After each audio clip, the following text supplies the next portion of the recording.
Hello and welcome to Dads Don't Read Instructions. In this video we are going to be attempting set number 76424, which is the new iteration of the Flying Ford Anglia from the Harry Potter range. Now this model has 165 pieces and is aged 7+. Now this set was released in the spring of 2024 and currently retails for about $12.99, which I think is about $15. It looks like a bit of a challenge. These car ones can be a little bit tricky as we don't get excellent images of how all the internals go together, but it is age 7+ and it is only 100 and something pieces, so we should be able to have a go. So let's see how we get on.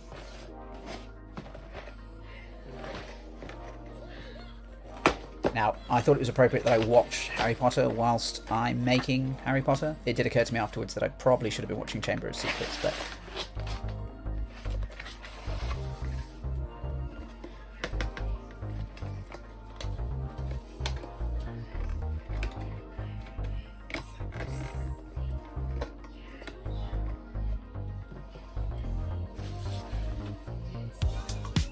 get a couple of little stickers of the dashboard and the license plates, and paper bags, which is very exciting to see.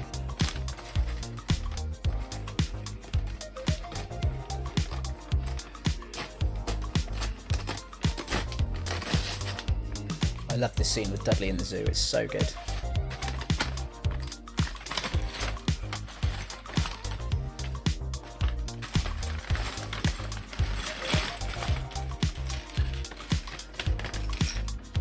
Now my logic behind this kit was I was going to do it one bag at a time, because I figured that they would probably do like the undercarriage and then the chassis bit on top, which was pretty much what happened.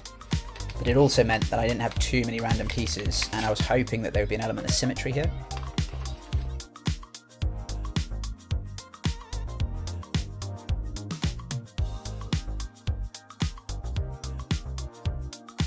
Now we've got two minifigs with this, well three technically, because we've got Hedwig as well, but we've got a Ron Weasley and a Harry Potter. These have the little stumpy legs because obviously these are 12 and 13-year-old Harry and Ron.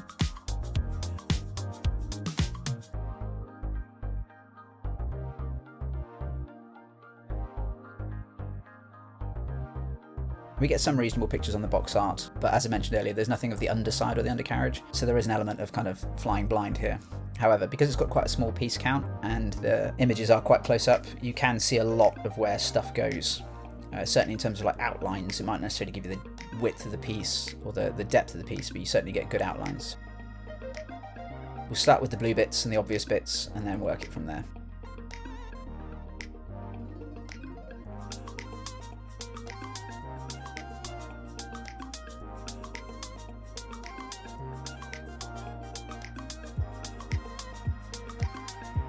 Now this kit is actually the third iteration of the Flying Ford Anglia from the Chamber of Secrets movie. They released one in 2010, which is a bit studdy. The snot work on it isn't very good. However, they also released one as part of the 4 Privet Drive set, which was set number 75968, which has now been retired. My daughter actually has that set. It's a great little set. It's really good. Lots of callbacks to the movie and all the rest of it. But that comes with a Flying Ford Anglia as well. It comes with a chain, and it shows when the Weasleys turn up, yank the bars off the windows to help Harry escape.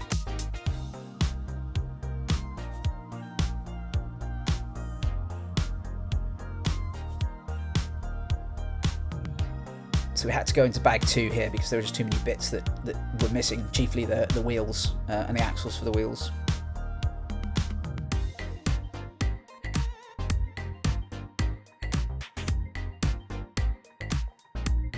Now there are some similarities between those two kits, but like the blue is the same, this kind of pastel blue, but there are also a lot of significant differences. Most notably is that the roof on this version that we're working on is completely smooth, so the snot work on it is really good. My daughter's first thought was that the headlights are also a different colour. On the Privet Drive Anglia they are yellow, whereas on this one they are clear.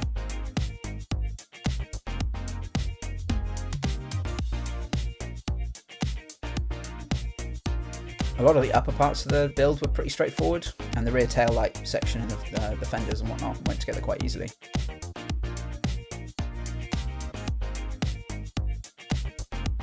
Now, if there are any car nerds out there, the original Ford Anglia, of which this is based, this is a Model 105E, was first launched in 1966 in the UK. It had a top speed of 76 miles an hour and cost a whopping £495.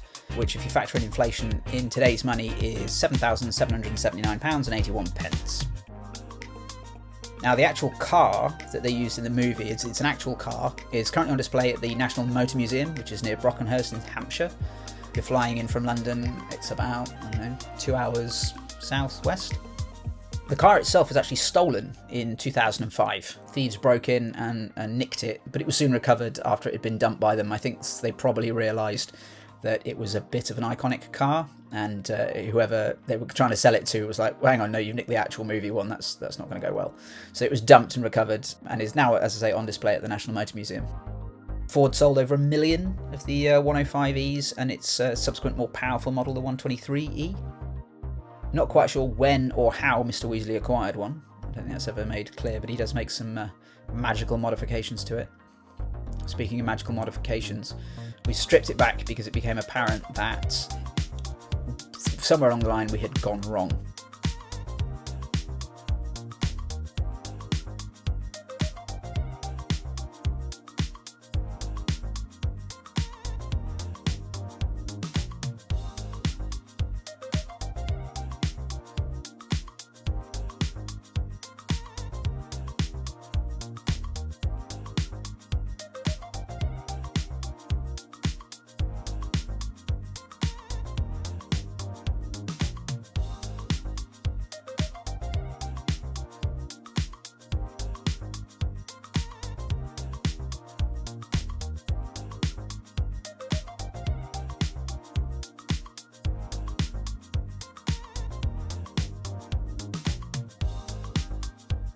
Now, one thing I've learned recently is that you get these weird coloured bits of Lego, and that almost always means that they go inside where they're not going to be viewed.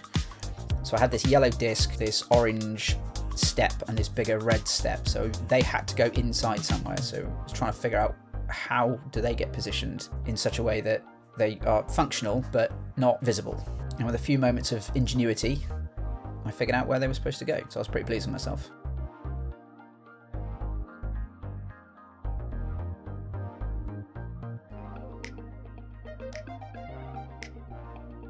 That bonnet built, I now had some of the pieces that I kind of needed. A lot of the longer cross pieces were no longer in use, trying to hold that bonnet up.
Did have a bit of an issue trying to get the boot to fit. It uses a clamp and 2-stud bar piece.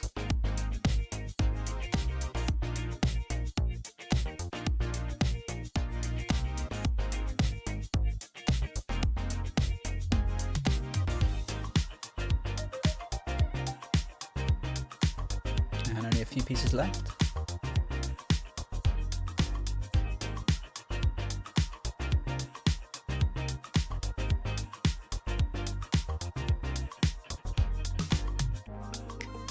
Put the stickers on. And there we go. This is my version of the Flying Ford Anglia. I've got a few bits left over. No idea where those go. But it works. Looks very close to the box art. So I'd say that is a good one.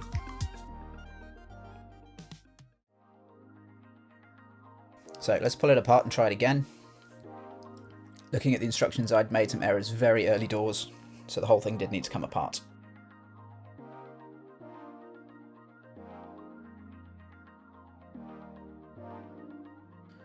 But I'd also got a lot of it right, which was nice to see, especially the front bit and the upper sections as well.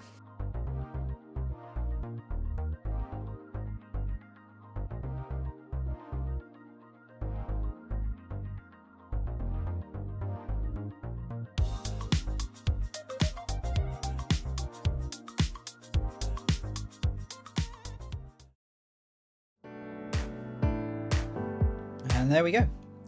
That is set number 76424, the Flying Ford Anglia, and instructions are not necessary for this one, folks. Once you remember the golden rule of coloured bits going on the inside, you'll be sorted.